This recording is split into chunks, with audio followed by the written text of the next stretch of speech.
साथियों, बसपा के राष्ट्रीय कोऑर्डिनेटर आकाश आनंद इस समय लोकसभा चुनाव में स्टार प्रचारक हैं और वो सवाल उठा रहे हैं कि किसी देश का, किसी प्रदेश का विकास 3 चीजों पर देखा जाता है, नापा जाता है कि उस देश की शिक्षा में कितनी प्रगति हुई, उस देश के लोगों को कितना रोजगार मिला, नौकरी मिली और उस देश के कितने लोग, नर और नारी, लेडीज एंड जेंट्स सुरक्षित हैं।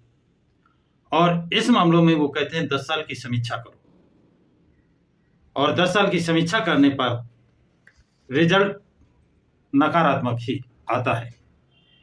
अब वो अपने भाषणों में बसपा सुप्रीमो द्वारा किए गए कार्यों को गवर्नेंस मॉडल बताते हैं। उसकी एक उदाहरण है कि जब 1997 में बसपा सुप्रीमो मायावती मुख्यमंत्री थी तो उन्होंने एक भागीदारी भवन का निर्माण कराया था।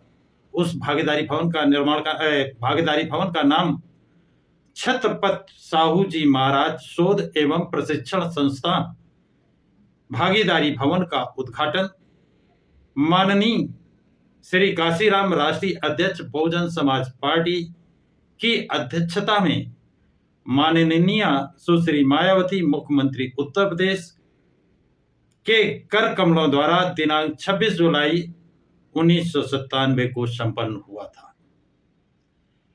ये देखिए, उसका आप जो शिलालेख है, पट्टिका लगी है, वो आप देखें। देखा आपने। इसके बाद आप देखेंगे कि ये भागीदारी भवन की देखरेख कौन कर रहा है।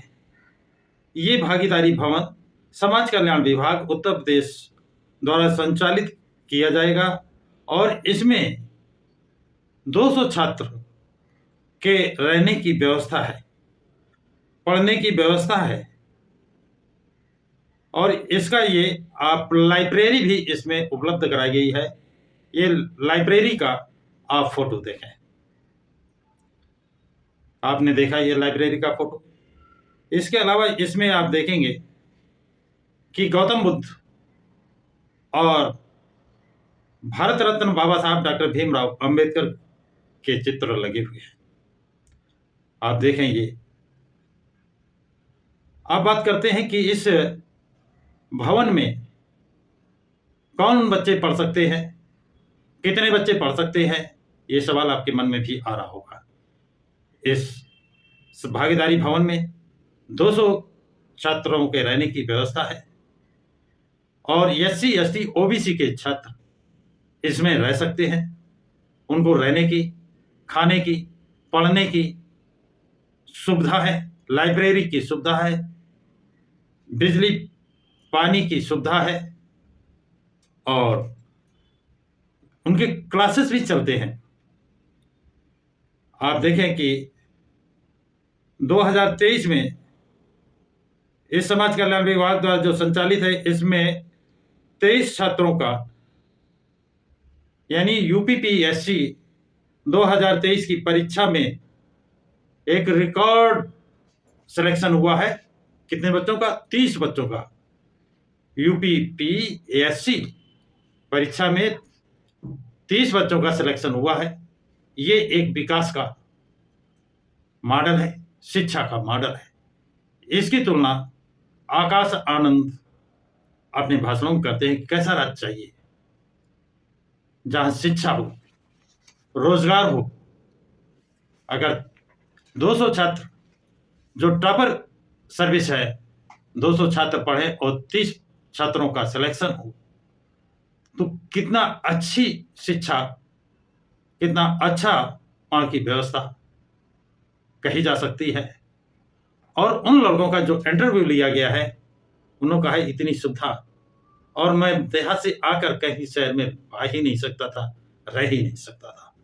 वो बसपा सुप्रीमो मायावती और मानवर काशीराम को दुआएं देते हैं, बधाइयां देते हैं और धन्य मानते हैं। तो ये है विकास का असली प्रदर्शन, असली दरवाजे। तो ये जानकारी आप लोगों को कैसी लगी? इस विकास का तुलना वो वर्तमान सरकार से, जो 10 साल से शासन संभाल रही है, उस पर करते हैं, या इससे पूर्व कांग्रेस सरकार थी उससे करते हैं कि बसपा सुप्रीमो मायावती ने उनका गवर्नर मॉडल कितना अच्छा था, और ये सरकारें का क्या आलम है, ये किसी से छिपा नहीं है। तो साथियों, ये जानकारी आप लोगों को कैसी लगी? कमेंट बॉक्स में कमेंट्स जरूर लिखें तथा इस वीडियो को लाइक शेयर करें। प्रकाश की राह चैनल को सब्सक्राइब करें।